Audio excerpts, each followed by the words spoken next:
우리가 보는 건 지금 재개발 사업이죠. 재개발 사업을 시행하는 경우 관리처분 계획 인가 후 관리처분 인가가 아직 안 났죠. 2번씩이나 유찰이 된 이유가 있습니다. 왜냐면 현금 청산 대상이기 때문에. 근데 지금 감정가가 그거의 거의 2배 수준인 1억 8,800이 됐죠.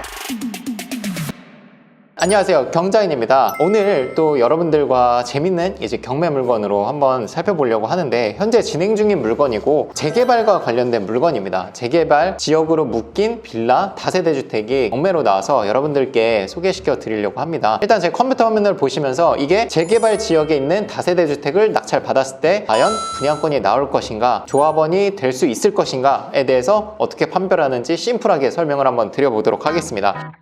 자, 사건 번호 2021 타경 524032 인천광역시 부평구 십정동에 있는 정산빌라라는 다세대 주택입니다. 임차 현황을 보면 지금 세입자분께서 보증금 2천만 원에 살고 계세요. 대항력이 있습니다. 전입 날짜 2011년, 그리고 소멸 기준이 되는 가압류 2019년보다 8년이나 먼저 들어오셨기 때문에 대항력이 당연히 있고요. 배당 순번을 보자 하면 확정일자를 봐야겠죠. 2010년 12월 30일 날 하셨지만 전입이 2011년이기 때문에 둘 중에 늦은 날짜인 2011년 11월 14일이 기준이 될 겁니다. 그래서 이때가 이제 배당받는 번호표다라고 보면은 이분이 가장 1순위가 되겠죠. 배당을 가장 먼저 받습니다. 경매로 낙찰됐을 때.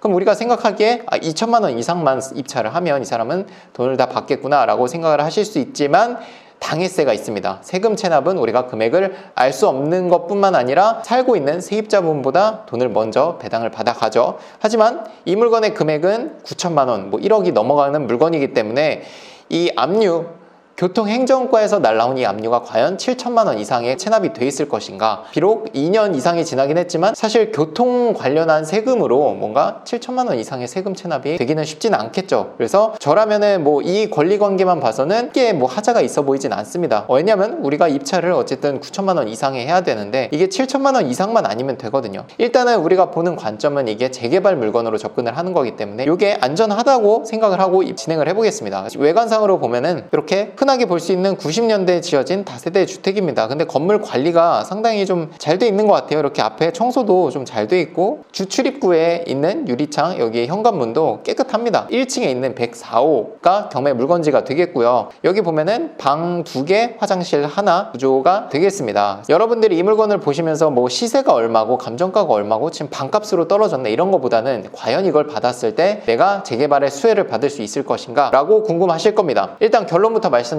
이거는 재개발 승계가 되지 않습니다. 현금 청산 대상입니다. 왜 그러냐? 일단 재개발 물건에서 우리가 재개발 지역에 있는 다세대 주택을 낙찰 받았을 때 재개발 조합원을 승계받을 수 있는가를 보려면 두 가지를 살펴보셔야 됩니다. 첫 번째는 국가기관이 경매를 쳤을 때, 두 번째 기관은 우리가 흔히 알고 있는 은행사에서 경매를 쳤을 때만 경매로 넘어온 다세대 주택을 조합원으로서 승계받게 해줍니다. 하지만 이건 어떻죠? 한빛 자산관리 대부업체는 어떤가요? 여러분들이 잘못 생각하고 계신 게, 대부업이 전형적으로 100% 금융업이라고 생각하시는 분이 계신데, 일부는 금융업이기도 하면서 여신업이라고 볼 수도 있습니다. 하지만 재개발 부분에서는 대부업체를 금융업체로 보지 않습니다. 사금융, 그냥 여러분들이 생각하시기 편하게 사기업이라고 본다고 보시면 돼요. 그러니까 정말 재개발에서 보는 금융업은 우리가 흔히 알고 있는 1금융권, 2금융권 이런 데입니다. 농협이라든지 새마을금고, 국민은행 이런 은행들, 정말 우리가 생각하는 은행들, 대부업이 아니라 그런 데만 해당이 됩니다. 또는 국가기관에서 경매를 쳤을 때. 그래서 이 물건은 1차적으로 대부업에서 경매를 쳤기 때문에 조합원 승계가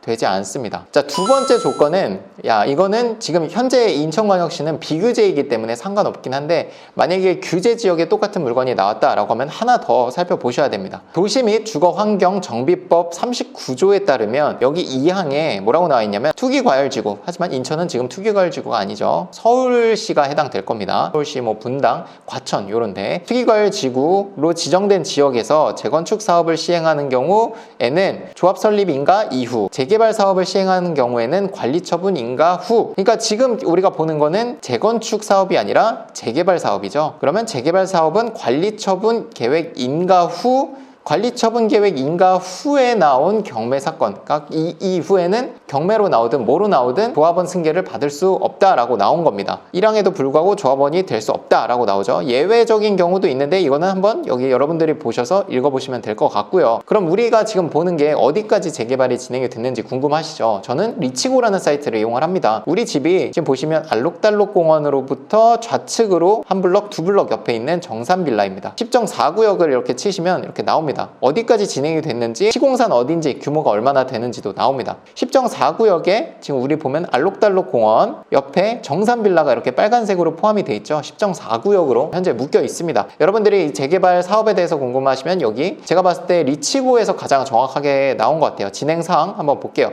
자, 기본계획 수립, 안전진단, 정비구역 지정 지나서 추진위원회 승인, 조합 설립 인가까지 지났고요. 현재 사업인가를 지나서 7단계 관리처분 인가까지는 아직 나지 않았습니다. 사업시행 인가까지 지금 진행이 된 거예요. 그럼 아까 뭐라 그랬죠? 도시 및 주택환경정비법에 보면 우리가 보는 건 지금 재개발 사업이죠. 재개발 사업을 시행하는 경우 관리처분 계획 인가 후 관리처분 인가가 아직 안 났죠. 그럼 2단계로 이 경매를 넘긴 대상이 사기업인지 금융기관인지 아니면 국가기관인지 봐야겠죠. 근데 우리 물건은 아까 설명드린 대로 국가기관도 아니고 금융업도 아니죠. 큰 맥락에서는 금융업이지만 이 경매 재개발에서 보는 거는 대부업은 금융업으로 분리가 되지 않는다라고 설명을 드렸습니다. 그거에 관한 자료는 제가 밑에 띄워 드릴게요. 이 대부업체가 왜 금융업이 아닌지는. 그래서 이 부분 고려를 하셔가지고 경매 입찰을 진행하시면 되겠습니다. 그래서 이게 지금 1억 8,800에 유찰이 된 이유가 있죠. 두 번씩이나 유찰이 된 이유가 있습니다. 왜냐면 현금 청산 대상이기 때문에. 현금 청산은 그럼 얼마나 될까요? 현금 청산은 통상 공시지가의 130%에서 최대 150% 사이에서 결정이 된다고 합니다. 공시지가를 한번 찾아볼게요. 자, 공시가격 알림이를 보시면 6,600만 원이에요. 6,600만 원에 1.5 최대 받을 수 있는 게 9,900만 원. 근데 지금 감정가가 그거의 거의 2배 수준인 1억 8,800이 됐죠. 그러니까 재개발 이슈가 있기 때문에 감정평가가 높이 된 거고, 그렇기 때문에 계속 유찰이 되는 겁니다. 왜냐면 재개발 보고 감정평가를 높게 했지만 재개발의 수혜는 받을 수 없는 물건이고, 그렇다면 그나마 울며 겨자 먹기로 현금 청산 대상 금액을 고려해야 될 텐데 이거는 최대 공시가격의 150% 적게는 130%이기 때문에, 그래서 이 물건은 아직까지도 메리트가 적은 겁니다. 최저가로 낙찰을 받아야 최대치로 보상을 받았을 때 700만 원 정도가 남는 건데 그 현금 보상 되는 시기가 또 한참 뒤고 또 큰 돈이 묶이게 되잖아요. 그럴 바에는 차라리 다른 물건에 입찰하는 게 낫다는 게 최종적인 결론입니다. 물론 재개발 투자를 할 때 이거 외에도 봐야 될 것들이 굉장히 까다로운 게 많아요. 이 물건을 소유한 사람이 뭐 지분 쪼개기를 통해서 뭐 재개발을 여러 개 만들지 않았나 이런 것도 살펴봐야 되지만, 사실 그런 건 사실 다음 단계에서 보는 거고, 일단 1차적으로는 채권자 경매 친 사람이 누군지, 그리고 이 지역이 규제 지역이라면 아까 그 관리처분인가 어느 단계까지 진행이 됐는지 리치고를 통해서 확인하셔가지고 분양권이 나오는지 확인하시고 입찰하셔야 오랜 기간 동안에 돈이 묶이거나 아니면 손해를 보지 않을 수 있겠죠. 이런 것들을 좀 말씀드리려고 제가 영상을 찍어봤고, 앞으로도 뭐 재개발 물건은 또 나올 수도 있겠죠. 그래서 제가 오늘 말씀드린 걸 기준으로 해서 좋은 재개발 물건 찾으셔가지고 입찰하셨으면 좋겠습니다. 하지만 이 물건 아닙니다. 만약에 이 물건이 정말 재개발이 돼서 이걸 받을 수 있는 거였다면 유찰이 되지 않았을 겁니다. 반값까지죠. 그런 걸 알아두시고 입찰을 하시면 좋겠습니다.